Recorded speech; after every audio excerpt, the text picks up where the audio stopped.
Présteme atención. Hoy vamos a ver revisión neurológica. ¿Qué es la revisión del sistema? ¿Quién me dice qué es la revisión del sistema?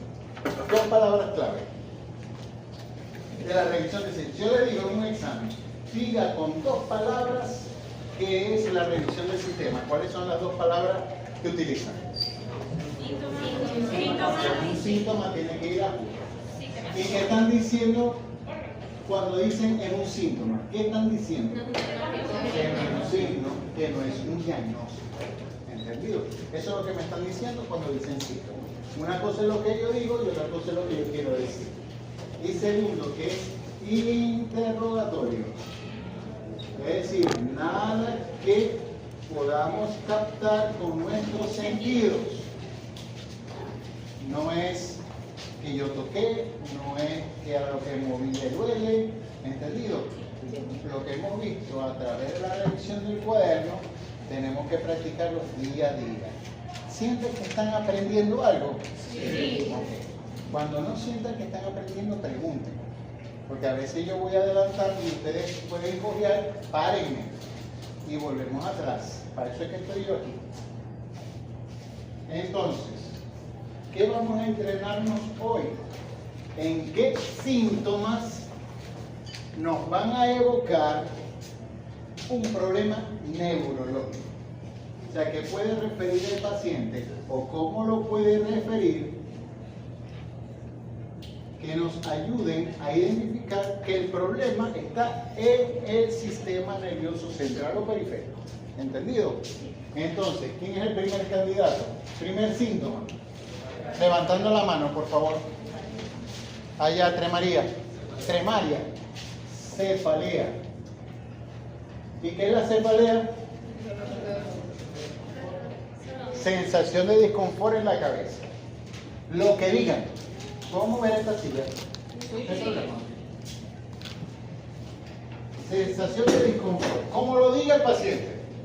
Taranta, molestia, adormecimiento, puyazo, lo que sea que diga, para nosotros es cefalea. Y esa palabra se convierte en el carácter de la cefalea. Te iba a preguntar Camila y después, ¿cuál es tu nombre, hijita? Vale. Todavía no se me... Ajá, dígame. Otros síntomas si vamos a terminar con la cefalea, muchachos. Entonces, sensación de disconfort en la cabeza. Fisiopatología.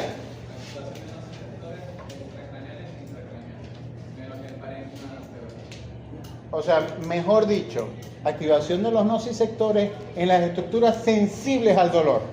¿Cuáles son las estructuras sensibles al dolor? Desde afuera hasta hacia adentro. Cuero cabelludo, músculo, cráneo, tejido celular subcutáneo, entre el cráneo, los vasos sanguíneos, las raíces de los nervios craneales y las meninges por último. Entonces, esas son las únicas estructuras en el cráneo que pueden doler. Si el paciente dice que tiene dolor, es porque algunas de esas estructuras están siendo inflamadas, activadas, traccionadas.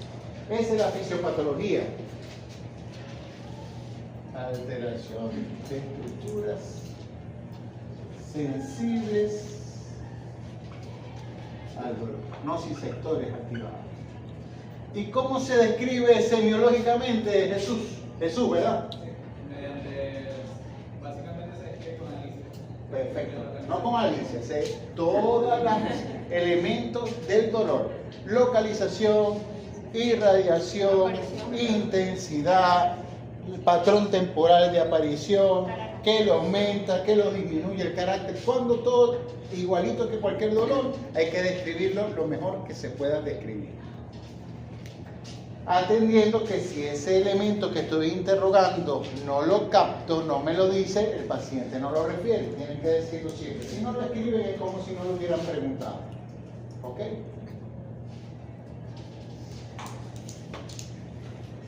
La cefalea solamente puede dar porque en el cráneo está inflamado. O sea, la infección urinaria no da cefalea. Un paciente con infección urinaria puede tener por efecto inflamatorio sistémico cefalea. Eso es un concomitante, pero no un motivo de consulta. ¿Estamos claros? Sí. Otros síntomas, Camila. Camila, después Valeria y después Marian. Hipoquinesia. Hipoquinesia. ¿Qué es hipoquinesia, muchacha? Disminución de la fuerza. Hipoquinesia, hipo significa bajo, kinesia movilidad, o sea que no puede mover. Eso se denominaría entonces paresia. Paresia. Paresia.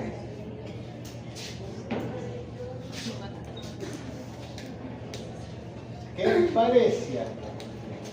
Déficit motor. En semiología, cuando decimos debilidad, la palabra debilidad denota, significa disminución de la fuerza muscular. No es que yo me siento débil. Debilidad no es cansancio. Cansancio es cansancio y debilidad es debilidad. Y cuando sale por su boca la palabra debilidad significa déficit motor. Ahora, Camila, ¿cuáles son las causas de déficit motor? Bueno, Fisiopatológicamente. según lo que tengo en esta boca. Según lo que estudiamos, tienen 3 días estudiando esto. Disfunción del sistema dopaminérgico. O si no, relevado. Lo que pasa es que hipoquinesia, lo que quisiste decir a lo mejor es bradicinesia. ¿Ok? Bradicinesia. Porque hipo es disminución, pero bradi es lentitud. ¿Ok? La bradicinesia es la disminución de la velocidad de los movimientos. Es decir, que el paciente está más lento, pero no es hipoquinesia. ¿Entendido? Bradicinesia. Ahora, aprovechando que estoy hablando de paresia, de déficit motor, ¿qué tengo que tener claro? Esto es el cerebro, ¿verdad? Esto es el tallo cerebral, cordón medular, nervio periférico, vamos a poner azul la placa neuromuscular y músculo.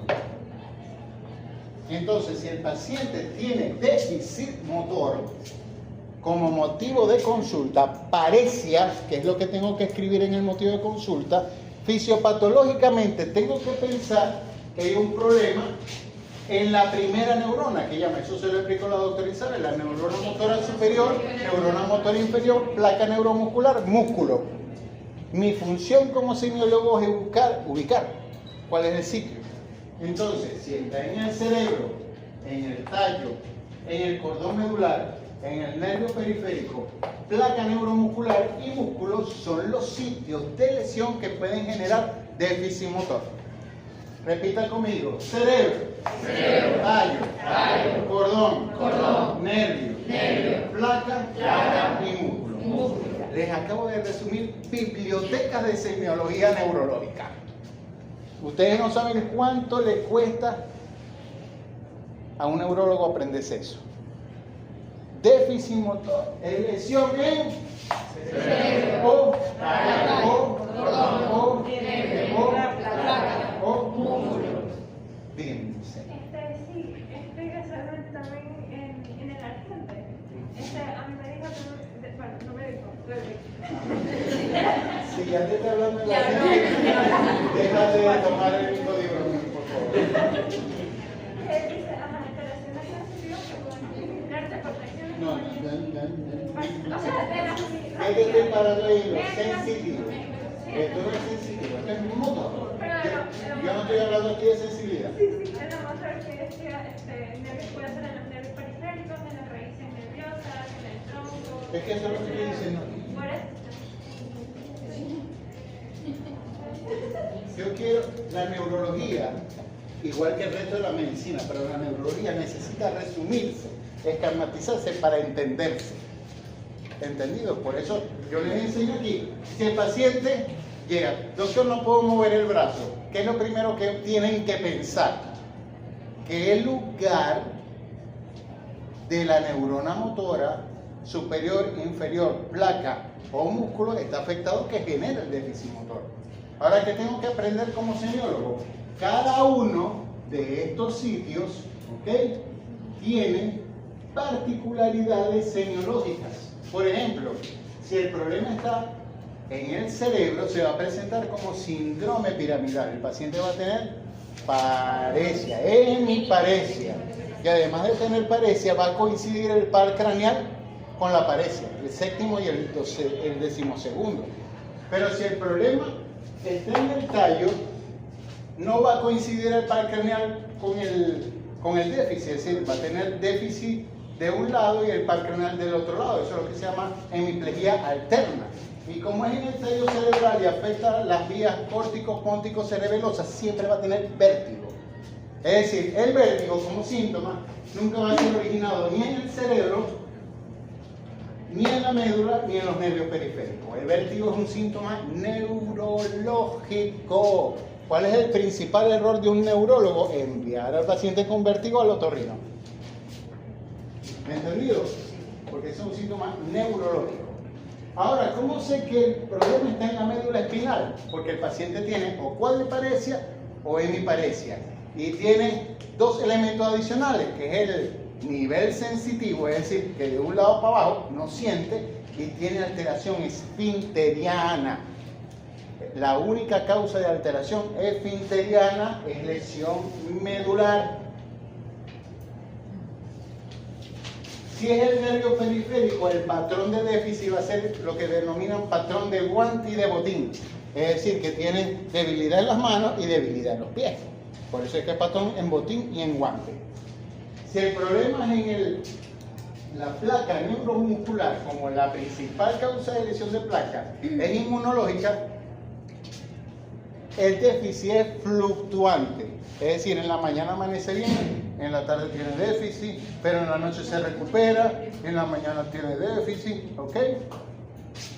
Y si es músculo, el patrón de debilidad es proximal. O sea, en las manos y en los pies tiene buena fuerza muscular, pero no puede alzar los hombros ni puede alzar las caderas. Entonces van caminando con una marcha muy particular que se denomina marcha de pato o marcha de ánade. ¿Entendido? De ánade. Ánade es el grupo biológico donde los patos, los ornitorrincos. ¿Ustedes vieron Perry y el ornitorrinco? Bueno, el ornitorrinco es un ánade. Ok. Profe, dijo que el vértigo como síntoma no se daba por el cerebro, ni el cordón, ni el nervio, ni la placa, ni el músculo genera vértigo. Si el paciente dice, tengo vértigo, lo primero que tengo que pensar, ¿tallo cerebral o cerebelo? Nervio, patrón de guante y de botín. ¿Quién me preguntó? Levanten la mano. Ajá, patrón de guante y de botín. Es decir, las manos y los pies. A diferencia del músculo, cuando es una miopatía, que las manos y los pies están perfectos, pero los músculos proximales, que son el deltoide, bíceps, tríceps o cuádriceps, no los pueden mover. Pero Camila. Mariana. el vértigo Ajá. solamente es por afectación neurológica o también puede ser por el oído. ¿Qué vamos a ver esa clase? El oído no. Ya te digo, el oído no. Si un paciente tiene problemas en el oído, va a producir hipoacusia. Se acabó, ¿no? Esto no se discute más. Ya veremos la clase de vértigo. O cuando ahorita me digan vértigo como motivo de consulta, yo lo explico. Pero como estamos en déficit motor, esto es lo que yo quiero que entiendan. Ahora, esto es la fisiopatología. Y con base en esas particularidades, yo voy a interrogar el déficit, que es lo que va en la enfermedad actual. Entonces, si el paciente refiere que es déficit motor, ¿qué me interesa saber? Si el déficit motor es en medio cuerpo, es decir, ¿dónde tiene el déficit motor? Si el déficit motor está acompañado por algún síntoma facial, por los pares craneales, si tiene tosis, si tiene disorgia, si tiene dificultad para mover la cara, ¿ok? Si el déficit motor tiene alteración sensitiva que lo acompañe, o tiene alteración esfinteriana, si el déficit motor lo presenta de patrón distal o en patrón proximal. Eso es lo que tengo que interrogar. Semiológicamente es lo que tengo que preguntar. ¿Estamos claros?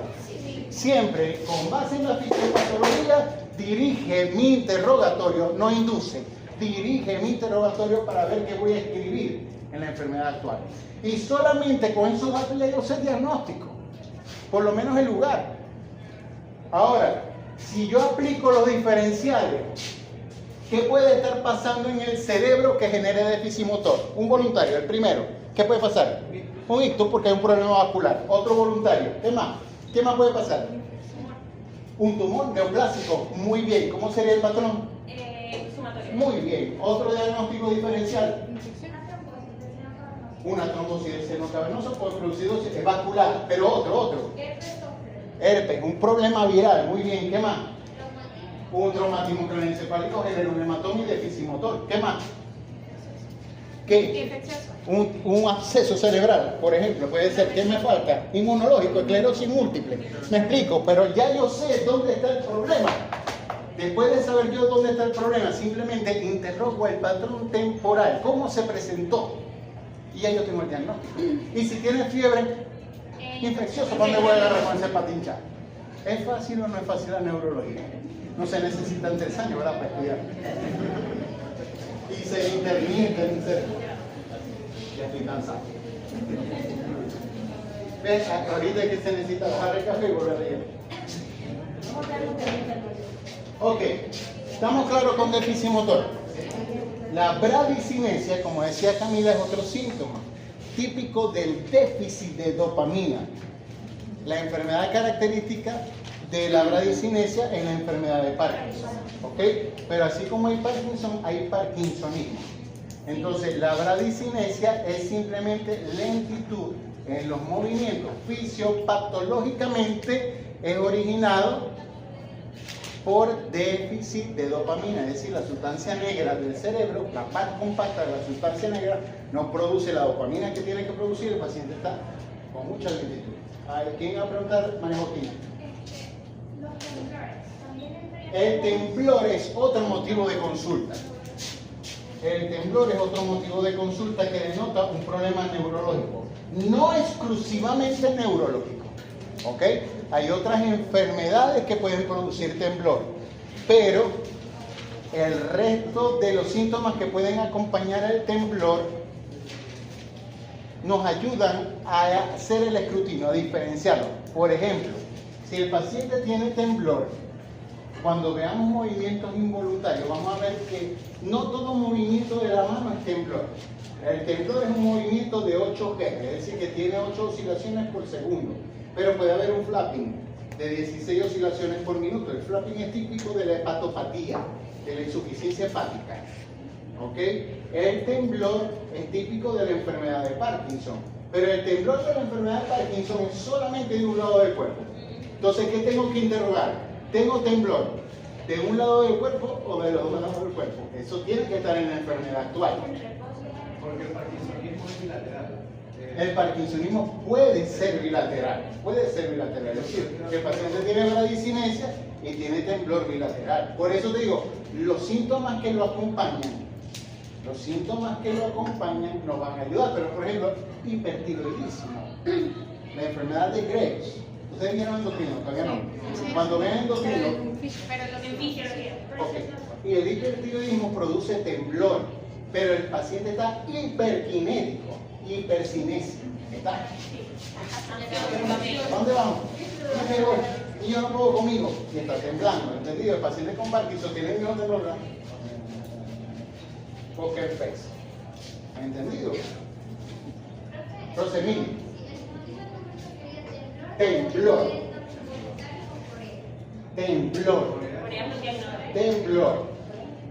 En este caso es temblor. Si coloca movimiento involuntario, no hay conflicto. Con tal cuando vaya a describir paciente que presenta movimiento involuntario desde tal fecha, tipo temblor, bilateral, en reposo o en activación, que impide la vida diaria, le impide comer, le impide afeitarse, qué sé yo, lo que le refiere el paciente. No hay conflicto en eso, Rosemary. O sea, si usted coloca en motivo de consulta movimiento involuntario, a mí no me gusta el término movimiento normal, que es como está establecido hoy día en neurología. Si colocan movimiento normal, movimiento involuntario o colocan de una vez el movimiento, no hay conflicto. Profe, o sea que Corea y atetosis también son motivo de consulta. Sí. Ok. El rollo de la tetosis y la corea es que semiológicamente son distintas. Porque la corea varía, o sea, modifica la postura. Y es central. La atetosis no modifica la postura. Diego. Blefaroespasmo puede ser motivo de consulta. ¿Ok? Si tú colocas movimiento involuntario en cara, también es un motivo de consulta. Porque es un tipo de movimiento involuntario. Una pregunta, Ataxia. O sea, el motivo de consulta es dificultad para la marcha. ¿Ok? Ese es el verdadero motivo de consulta. Semiológicamente, cuando lo examines, en el séptimo ítem del examen físico neurológico está marcha. Entonces ahí tú describes si la marcha es atáxica. Pero en el paciente lo que te va a decir, doctora, no puedo caminar. No te va a decir, doctora, tengo marcha atáxica. ¿Ok? Si te dice, doctora, tengo marcha atáxica, te va a demandar. O sea, lo que quiere es tu dinero. yo leí de... ¿Me vas a decir otro motivo de consulta? No, que Fujinori, o sea, lo clasifica entre deficitarios y irritativos. ¿Qué? Los síntomas. Deficitario e irritativo. Sí, Yo le dije que irritativo. Fujinori tenía unos errores. Ajá. O sea, en deficitarios está pérdida sensorial, la fase, pérdida de conciencia. Y en irritativo, dolor, parestesia, vértigo, confusiones, involuntario, hipertonía, alucinaciones y rigidez. No, pero la rigidez nuca no es un motivo de consulta, jamás. Eso es un síntoma. Lo dice en el libro. Eso es un signo. Muy bien el comentario. La rigidez nunca no es un síntoma. No. Ah, doctora, tengo rigidez de nuca. No, rigidez de nuca es un signo. Pero Mire, doctor, tengo rigidez de el nuca. paciente no siente nada. ¿Ah? El paciente no siente nada. El motivo de consulta de un paciente con rigidez de nuca puede ser cefalea o cervicalia. La rigidez de nuca, que es el fenómeno que uno observa cuando la meninge está inflamada, es la dificultad que tiene el paciente. La dificultad que tiene el paciente para flexionar la cabeza y llevar el mentón al pecho. ¿Entendido? Pero no hay conflicto, no hay dificultad para la rotación. El diagnóstico diferencial de la rigidez de nuca en el examen físico neurológico es la artrosis cervical, donde el paciente tiene dificultad para la anterocoli, pero también para la retocoli y la laterocoli. ¿Entendido? Es decir, no lo puedo contraer para acá, pero tampoco. Entonces, cuando yo voy a examinar a un paciente, eso lo vamos a ver más adelante, cuando veamos el examen físico, el paciente no puedo llevarle la cabeza al pecho. Pero si yo lo roto y no hay dificultad, es rigidez de nuca por irritación meningeal. Pero si no lo puedo rotar, ella eso es artrosis cervical. ¿Entendido? Pero siempre hay síntomas previos que apoyan el diagnóstico. No puede decir que tiene artrosis cervical si tiene fiebre, porque la artrosis cervical no da fiebre, ¿me explico? Sí. Entonces, que sea coherente los motivos de consulta y el diagnóstico que voy a plantear es sumamente importante. Juan.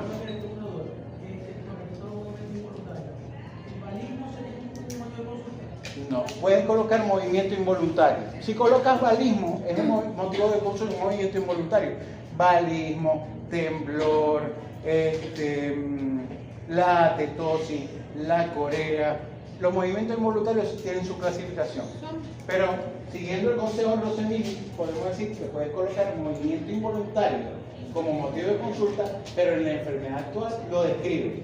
Tipo balismo, bilateral o unilateral, que impide o no impide las actividades de la vida diaria, si es continuo o discontinuo. Es un movimiento involuntario. ¿Me vas a preguntar otro movimiento involuntario? Alucinaciones es un motivo de consulta. Alucinaciones. Cambia la postura y la atención. Las alucinaciones son un motivo de consulta. ¿Cuál es la fisiopatología de las alucinaciones? No sé. Puede ser tener un tumor en corteza cerebral. No. Fisiopatología. La fisiopatología es la alterar el sitio estructural. Si tiene alucinaciones, ¿dónde está el problema? En el lóbulo. En la corteza cerebral. Corteza cerebral. No va a producir jamás alucinaciones el tálamo, ni el tallo cerebral, ni el cerebelo. Corteza cerebral.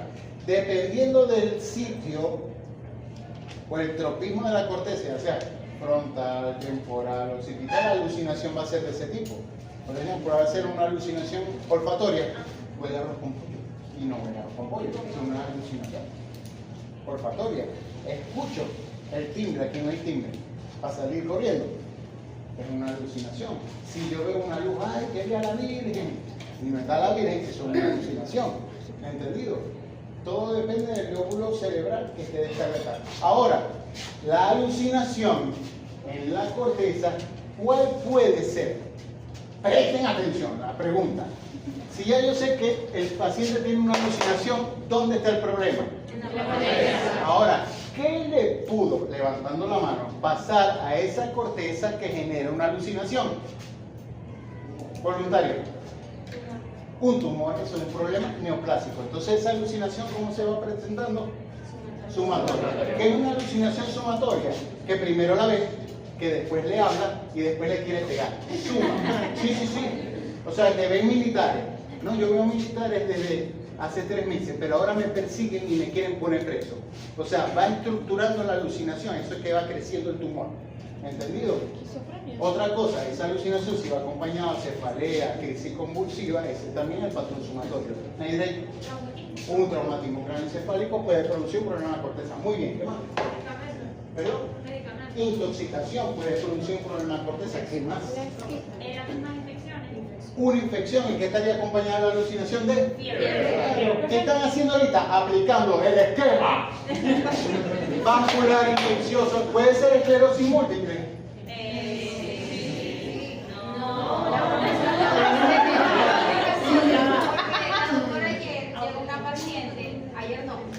El martes llegó una paciente que estaba casualmente que estaba alucinando y es sumatorio.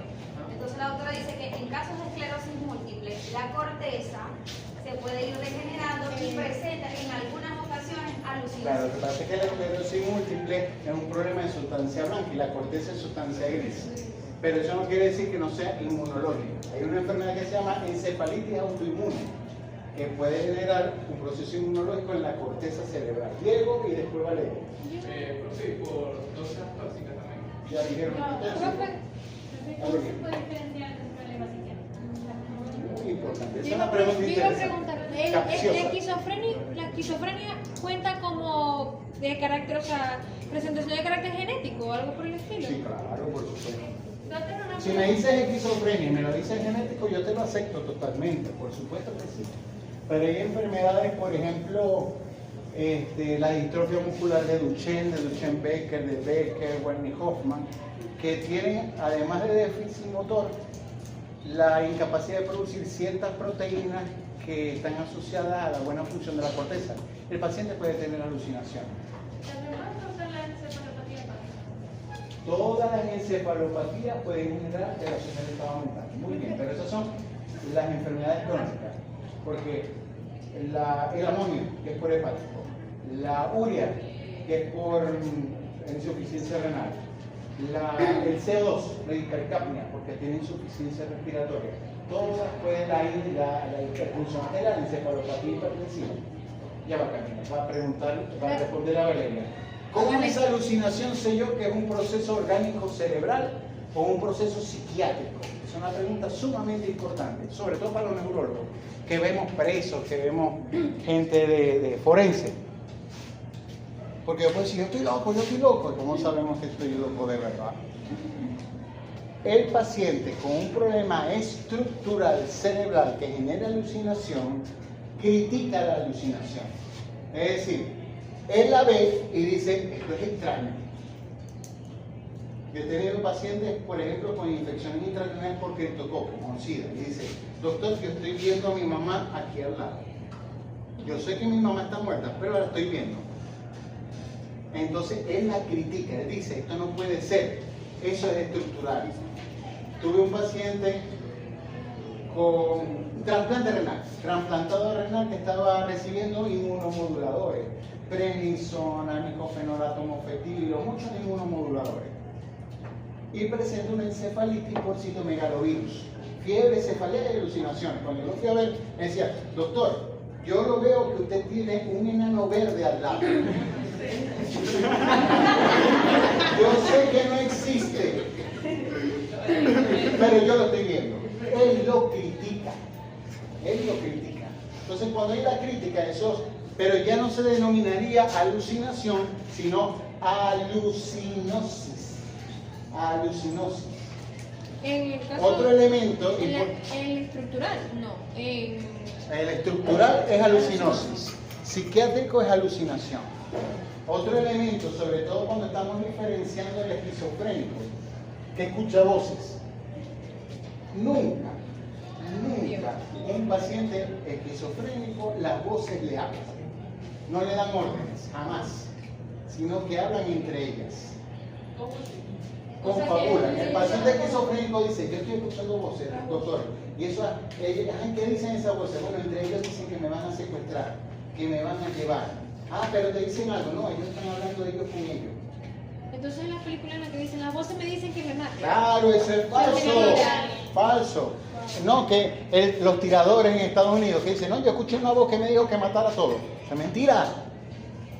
Porque nunca un paciente psiquiátrico, una voz le da una orden. Jamás. Porque el paciente psiquiátrico genuino le da tanto temor que le hable que ellos generan unas cargas hiperpolares para evitar ese fenómeno. Entonces, nunca un esquizofrénico, un paciente con trastorno psiquiátrico, en este caso esquizotípico o esquizoide, va la voz a hablar. O sea que si dicen que le hablan, hecho cero. Hecho cero, sí. Claro, pero no lo puedes confrontar, porque puede generar De pronto te agresividad. mata. O sea, tú le puedes decir, eso es mentira, saca la pistola y te pega. Así que no, ustedes nada más lo saben, cuando estén reunidos con el juez, le dicen, bueno, señor juez, me va a dar protección primero antes de decir que Aquí también la fisiología. ¿Qué es un Enrique? Tenemos que la actividad neuronal cortical equilibrio de neurotransmisores, es decir, la secreción de dopamina y los cambios de la conectividad de las neuronas. Yo tengo la pregunta porque aquí también habla de las alucinaciones táctiles. O sea, que puede ser táctil. Sí, claro. Doctor, me están mordiendo un perro, me están mordiendo un perro. El paciente que es amputado y tiene la sensación de miembro fantasma. Eso puede ser motivo de consulta. Ahora, quiero que anoten, memoricen y se aprendan esto. El examen físico neurológico. A lo mejor lo anotaron la última vez, pero lo vuelven a anotar. Primero, estado de conciencia o mental o mental. Conciencia o mental. Que no es lo mismo. No es lo mismo. Segundo, sensibilidad. Tercero, pares craneales. Cuarto, fuerza muscular. 5, reflejos. Sexto, rigidez de nuca. Y séptimo, marcha y pruebas cerebelosas. Aquí en Venezuela, Latinoamérica, América entera, Europa, Asia, África, Oceanía, los territorios intraterrestres y extraterrestres. Esta es la forma de expresar el examen físico neurológico. Esta es la forma de expresar. Ahora, con base en el examen físico neurológico yo puedo discriminar los síntomas que el paciente puede referir,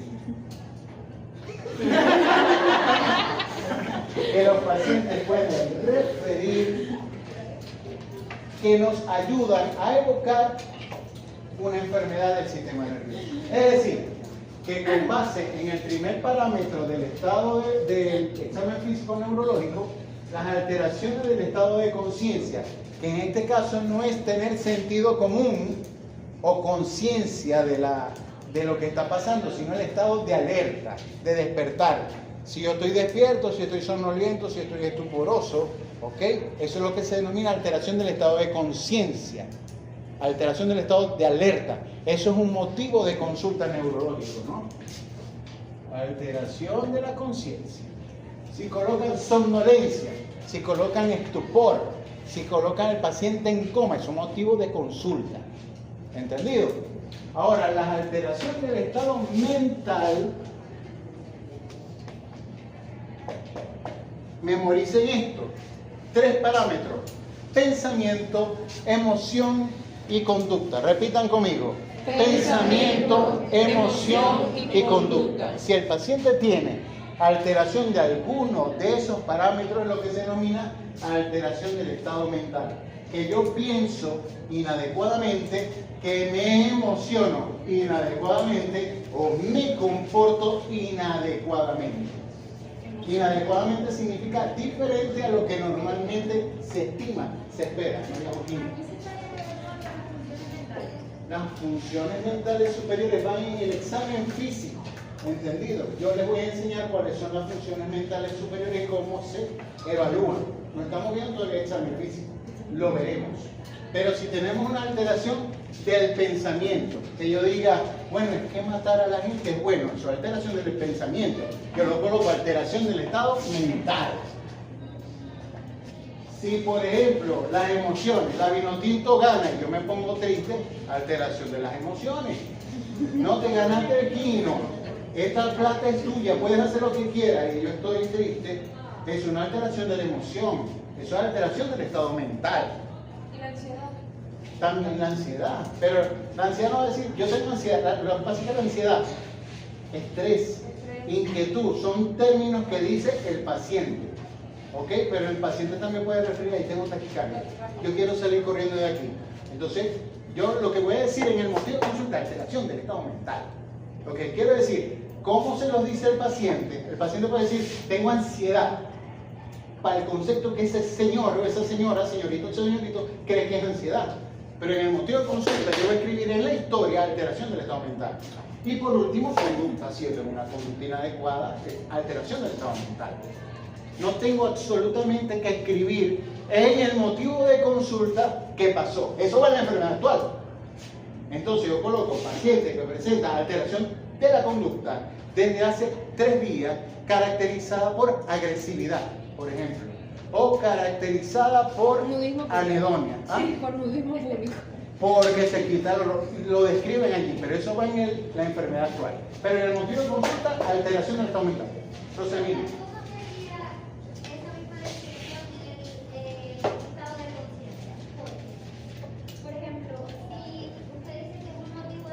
Motivo de consulta, alteración del estado de conciencia.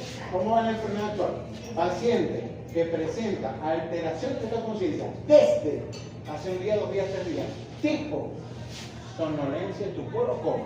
Porque el presidente de Bolivia, cuando ellos pronunciaban, decían eso, pero creo que decían.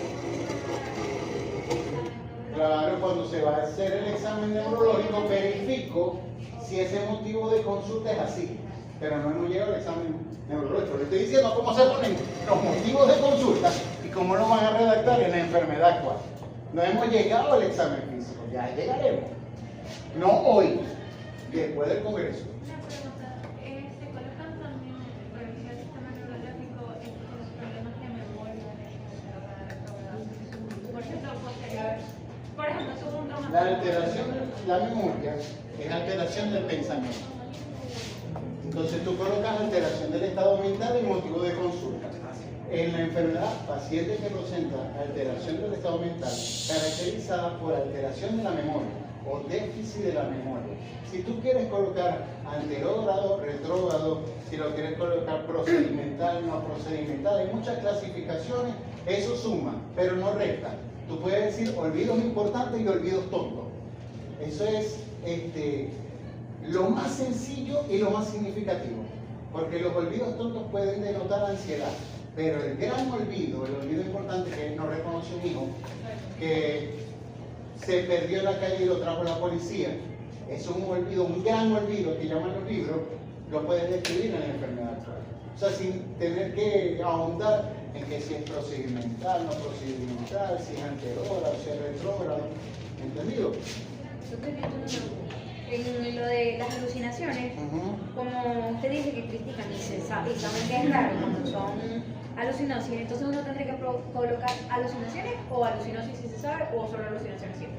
Como ustedes quieran. O sea, si hacen la diferenciación desde este momento, que son estudiantes de alucinación a alucinosis, cuando sean psiquiatras van volando.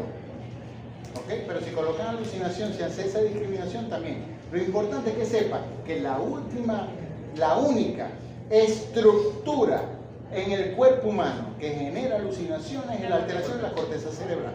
Eso es lo que a mí me interesa, en que ustedes no se les olvide nunca. ¿Cómo se llama? No sé, pero las alucinaciones son por alteración de la corteza cerebral. Cuando estén viejitos en San José de la Montaña. ¿Tu nombre, hijita? María Victoria. ¿La demencia sería un síntoma? Es un diagnóstico.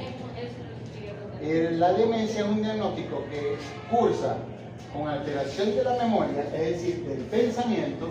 Segundo, alteración de la emoción. Y tercero, alteración de la conducta. Pero es un proceso degenerativo en el tiempo. Por eso es que se confunde a veces demencia con Alzheimer. El Alzheimer es un tipo de demencia. Es decir, ¿qué es la demencia? Es un paciente que tiene alteración de memoria y conducta. La demencia puede ser tipo Alzheimer, puede ser vascular, puede ser frontotemporal, puede ser por parkinsonismo como enfermedad de cuerpos de Lewy, puede ser senil, puede ser enfermedad multiinfarto. Ahorita ya los epónimos se me han olvidado. Ahora, el Alzheimer, el paciente con Alzheimer tiene que tener la demencia a los 40 años. El Alzheimer es la demencia del joven. Entonces un viejito no puede tener Alzheimer. Ahora, nosotros estamos viviendo una alzheimerización de la demencia. O sea, toda demencia tiene Alzheimer. Es como la migraña. O sea, para mí es más... Sí, decir tengo migraña, porque cefalea tensional es como, ay, de barrio. Pero migraña es la lago. ¿Qué tenéis? No, mi mamá tiene demencia senil. Alzheimer.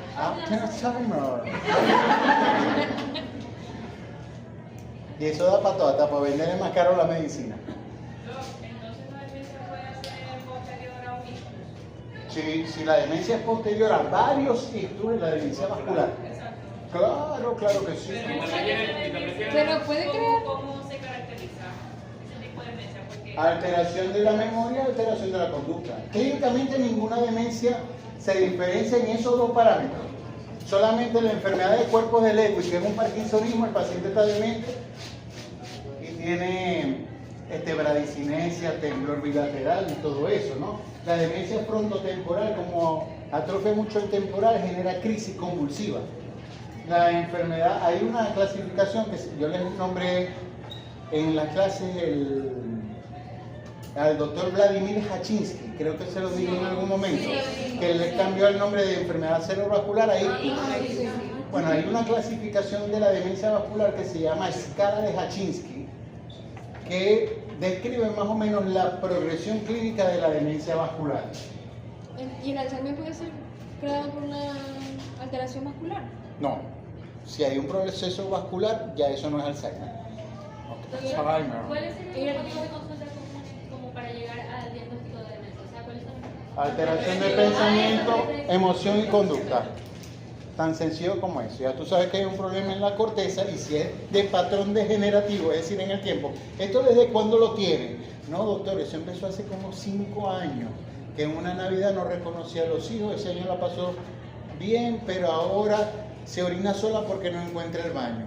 Y ahora no nos reconoce y se ríe de nada. O sea, 5 años perdiendo funciones del pensamiento, emoción y conducta. Uno dice demencia, proceso degenerativo. ¿Lo qué?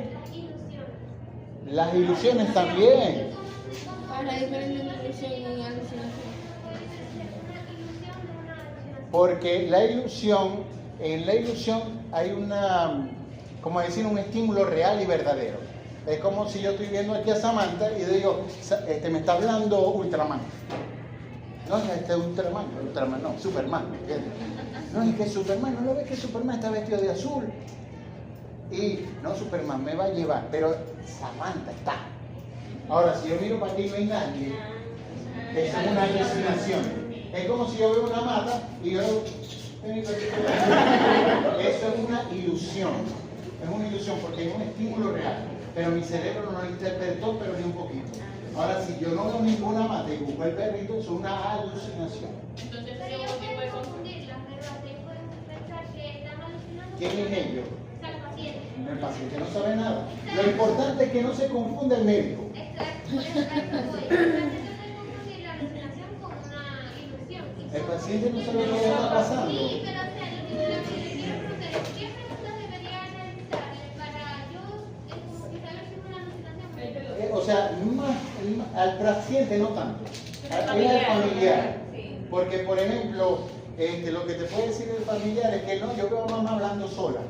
Entonces, mamá se sienta en la cama y empieza a hablar. Y no hay nadie, eso es una alucinación. En cambio, no, mi mamá empieza sobre la mata creyendo que es un niño. Es una ilusión. ¿Me explico? Pero eso el paciente no te lo dice. O que confunda es los... raro, es el familiar, es el testigo.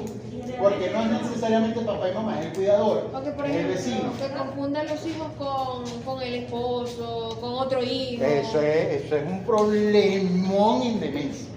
Problemón en demencia, porque más que todo los abuelos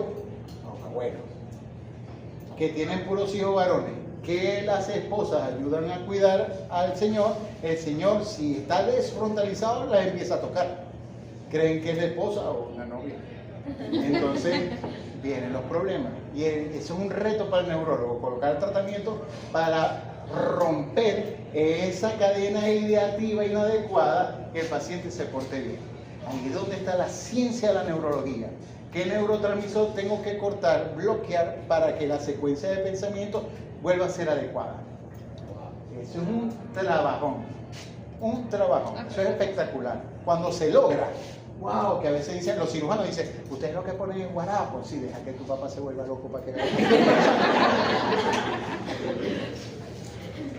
Porque todos nos vamos a volver locos, déjenme decirle. Sí, no, es que eso va a pasar. Ah, ya uno estamos en proceso de... ¿Qué van a hacer ustedes cuando me vean? Yo le digo a los muchachos en el posgrado, tráiganme en silla de ruedas y párenme. Me van a ver así. En biología nos dijeron que vamos a morir de cáncer. Aquí vamos a decir que vamos a parar locos. Y después, o sea... Si papá Dios nos da la gracia de vivir mucho, vamos a tener déficit cognitivo. Yo he tenido pacientes profesores míos que le coloco una rayos X en el negatoscopio y ellos en su afasia en la jergafasia. Y yo... ¿Qué vamos a hacer? Y fueron profesores, pero ya tienen su déficit cognitivo, su alteración de la pérdida de las funciones cognitivas superiores, fascia, praxia, anoxia. Yo he visto, digamos, especialistas que ya tienen sus años. Si un viejito de 80 años le recetan Alzheimer, está mal. Bueno. Dígame. Está bien. Sí, pero tiene bastante. Dice, me acabé de acordar, había una residente en el hospital, una residente de cirugía general. La muchacha preciosa, bella, fue modelo, Miss Venezuela, Miss Universo, tenía todos los títulos, pero quería estudiar cirugía. Y ella era muy, por decir, elegante en su hablar, recatada y cuidada. Cuando llegaba a los pacientes, que estábamos tú y yo decía, señor, ¿usted se ha echado plumita? ¿Ha expulsado flato? Eso fue en el primer año de cirugía. Por supuesto no daba un diagnóstico, llevó regaños como nadie, la castigaban. Ya el segundo año, mira, te piaste. La cirugía la cambió por completo. Así vamos a hacer con 16. Hay un médico viejo. No mentira, nunca pierdan la elegancia, resistan. Ajá, dígame. Yo he visto que, por ejemplo, decían, por ejemplo, cardiólogos, cirujanos de tórax. Por ejemplo, tú me pones una radiografía y ellos te la sabían decir tal cosa y lo que tenían. Ahora, para las laboratorias y lo que está fuera de su área, si buscaban, si es como. Antes se pensaba en las neurociencias que en el cerebro solamente había registro de la memoria en el lóbulo temporal. Se pensaba que era exclusivo, es decir, que si el paciente se le degeneraba el lóbulo temporal, va a quedar amnésico, hablando de memoria, amnésico. Pero hoy día se sabe que todo el cerebro completo registra memoria. Y la memoria no se registra en la neurona, sino que se registra en la glía. Y depende de las conexiones gliales interneuronales que sean efectivas. Por eso la música y las groserías nunca se olvidan. Un paciente está fácil, no, ¡hola! Es que no se les olvida, no se les olvida. Eso es, no sé si decir maravilloso, no sé cuál es la palabra. Mi mamá, estoy hablando de mi mamá murió de 80 años de mente, 3 años completamente que ella no sabe. Ella me decía, el Señor que viene a cambiarme, me decía. No hablaba, no decía nada.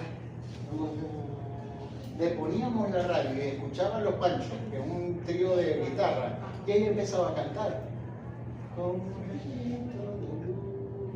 Y cantaba y se reía. Se apagaba el radio. Espectacular. O sea, Dios mío, este fenómeno lo viví yo con mi madre. Yo lo había leído en los libros, pero no lo había vivido. Eso es, o sea, ¿dónde se grabó la música? ¿Y cuál es la vía neuronal que no fue afectada por ese proceso degenerativo? ¿Dónde se grabaron esas groserías que están blindadas en el cerebro y salen? El rollo no es dónde están, es la vía que la genera para expulsarla a través de la palabra hablada, de la ejecución de algún movimiento. Mariana.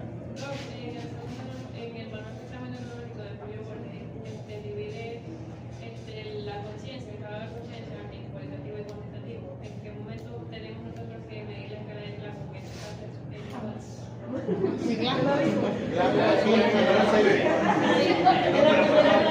¿De Glasgow? ¿Dónde metí a Glasgow? Jamás. Ok. Wow, préstenme atención. Entonces, los motivos de consulta los vamos a discriminar por el mismo examen neurológico.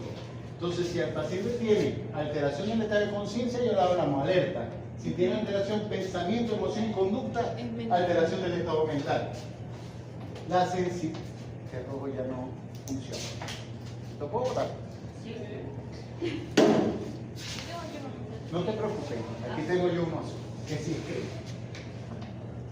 La sensibilidad, los trastornos sensitivos, que no son trastornos sensoriales, es decir, que no sienten.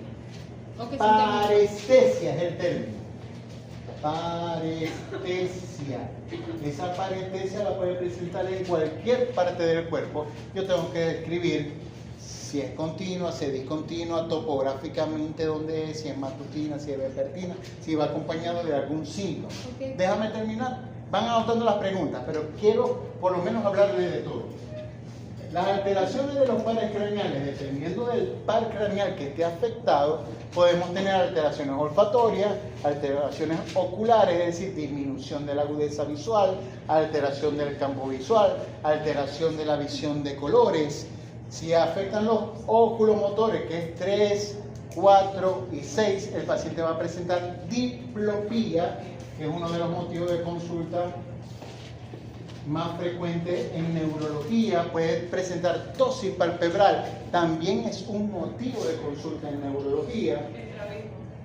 El estrabismo es un diagnóstico, ¿ok?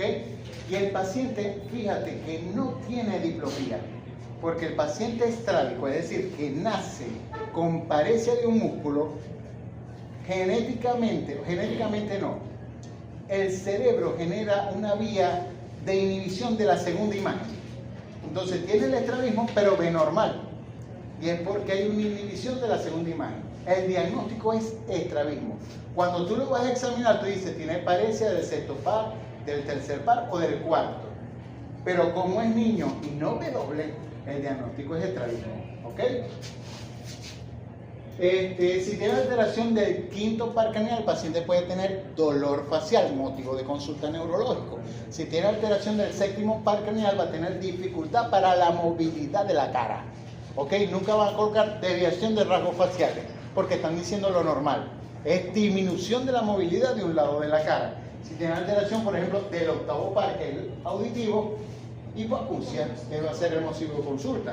Si el paciente tiene alteración de 9, 10 y 11, el paciente puede tener disfagia, porque no puede tragar. El paciente puede tener disautonomía, taquicardia, palpitaciones.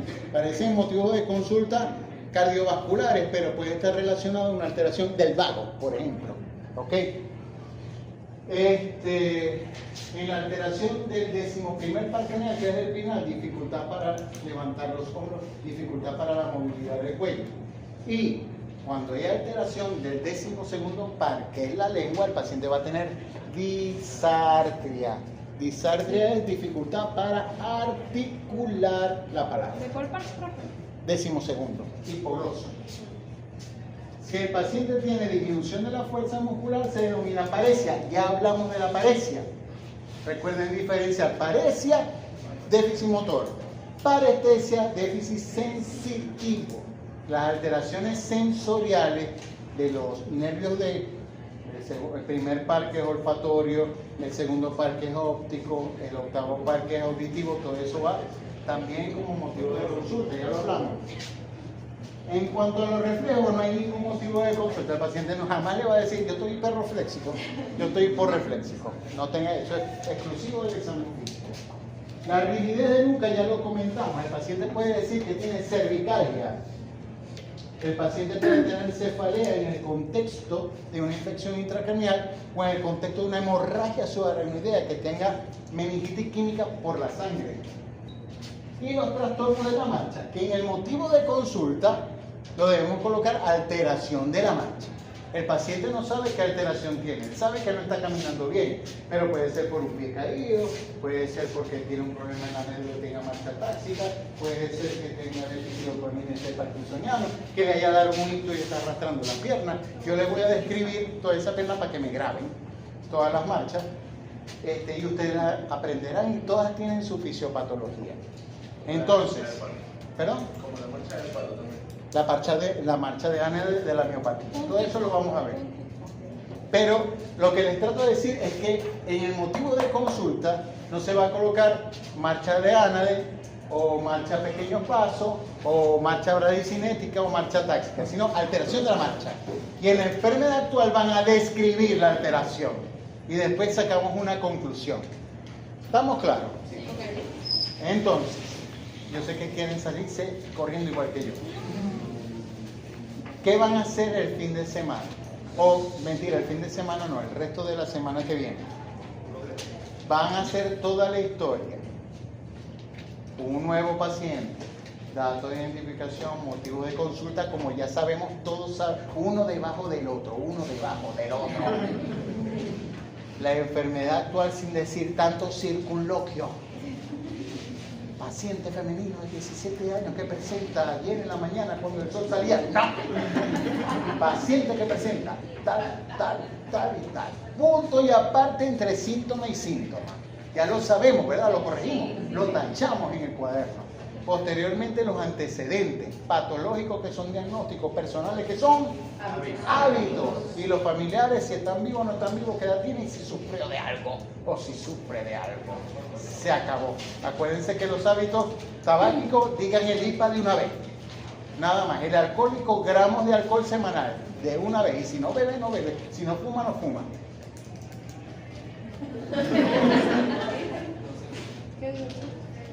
La revisión del sistema. Revisión del sistema es síntomas, interrogatorio, oído, mosca, ojo, nariz, boca, oído, cabeza, neurológico y mañana vamos a ver piel. O sea que ya en la revisión del sistema de la próxima historia que vayamos a revisar, vamos a tener interrogado la cabeza, vamos a tener interrogada la piel y vamos a interrogar el sistema nervioso. Por eso es que tienen una semana. Y a partir de la siguiente semana, después del congreso, empezamos a ver examen físico neurológico. Profe, de casualidad usted tiene, hay una lista más, mejor estructurada, de los 1500 de síntomas neurológicos que hay, porque todos los libros dicen Aquí te los acabo de decir, me prestaste atención. Sí. Aquí lo acabo de decir, no hay más. Si aparece uno adicional, ustedes me lo preguntan y lo añadimos al acervo. ¿Entendido? Pero cero estrés, solamente se aprenden eso, se aprenden lo otro y lo aplican. ¿Hay algún momento en la revisión del sistema de piel? ¿Perdón? Nervioso, que si hay algún momento en cabeza, piel, nervioso o cabeza nervioso? Lo ideal, esta es una pregunta interesante. ¿Cómo lo vamos a discriminar en la historia? Nosotros mañana vamos a ver piel. Piel va primero que cabeza en la revisión del sistema. ¿Ok? Entonces sería piel, después cabeza y después sistema nervioso. Sistema nervioso es el último sistema que se describe. Pero yo lo doy de primero para que tengamos más tiempo para practicar, porque yo soy neurólogo, yo espero que ustedes tengan esa fortaleza. ¿Ok? Y después vamos viendo corazón, cuello, piel, cabeza, cuello, sistema nervioso. Vemos corazón, piel, cabeza, cuello, corazón, sistema nervioso. Siempre el sistema nervioso es el último. Nos vemos mañana.